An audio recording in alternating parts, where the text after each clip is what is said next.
اللہ تعالیٰ نے رمضان میں زوجہ کے قریب جانے سے صحابہ کو منع کیا تھا. بڑا دلچسپ واقعہ ہے.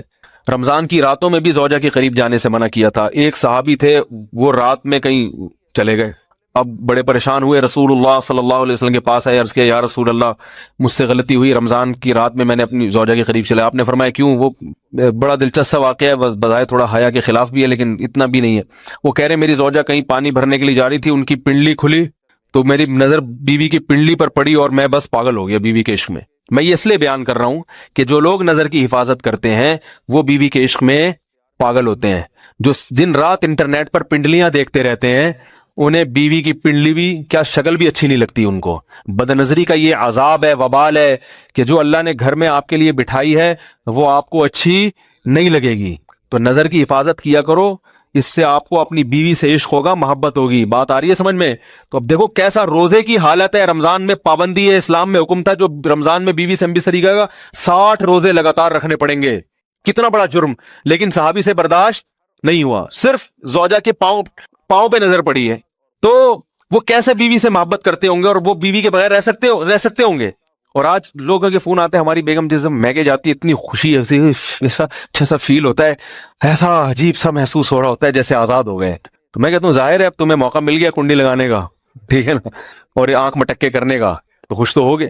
تو یہ بھی ایک عذاب ہے جو لبرل لوگ نے جس عذاب میں ڈالا ہوا ہے نا، اس میں عورت کے حقوق نہیں ہے. عورت کے حقوق نظر کی حفاظت میں اور عورت کے پردہ کرنے میں ہے. جب مرد باہر نکلے گا سب پردے میں ہوں گی تو آئے گا کس کے پاس؟ بیگم کے پاس ہی آئے گا. تو اتنے منہ کالا کرنے کے راستے کھول دیے ہیں تو ظاہر ہے پھر کامیاب ازدواجی زندگی نہیں ہوتی. تو نبی کے پاس آئے، عرض کیا یا رسول اللہ میں برداشت نہیں کر پایا. تو آپ مسکرا دیے. تو وہ نبی کے پاس گئے، یا رسول اللہ ایسے ہوا، مجھ سے غلطی ہو گئی. تو آپ نے فرمایا کیوں؟ فرمایا ایسا ہو گیا تھا. تو آپ صلی اللہ علیہ وسلم نے فرمایا 60 روزے رکھو لگاتار.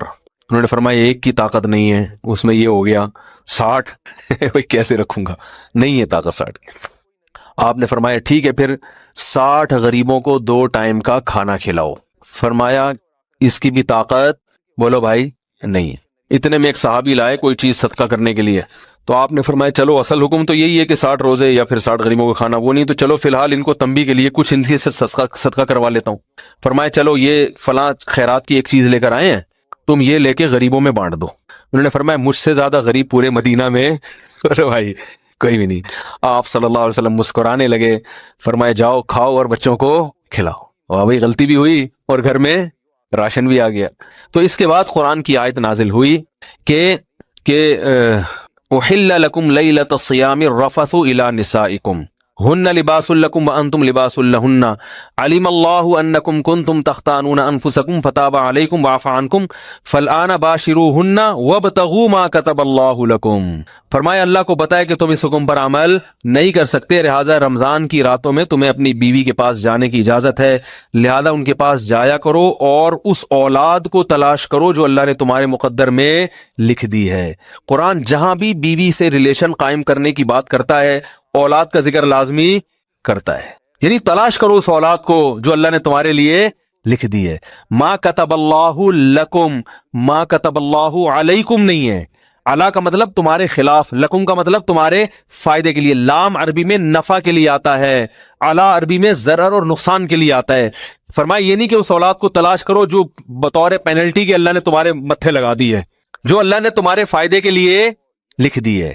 اس سے پتہ چلتا ہے اسلام اولاد کی کثرت پہ کس قدر حریص ہے. بات آ رہی ہے اور بھی اس بارے میں آیتیں ہیں قرآن مجید کی، مگر میں اب زیادہ تفصیل میں نہیں جاؤں گا. کچھ آیتیں رہ گئی ہیں، کچھ احادیث رہ گئی ہیں، تو وہ انشاءاللہ پھر اگلے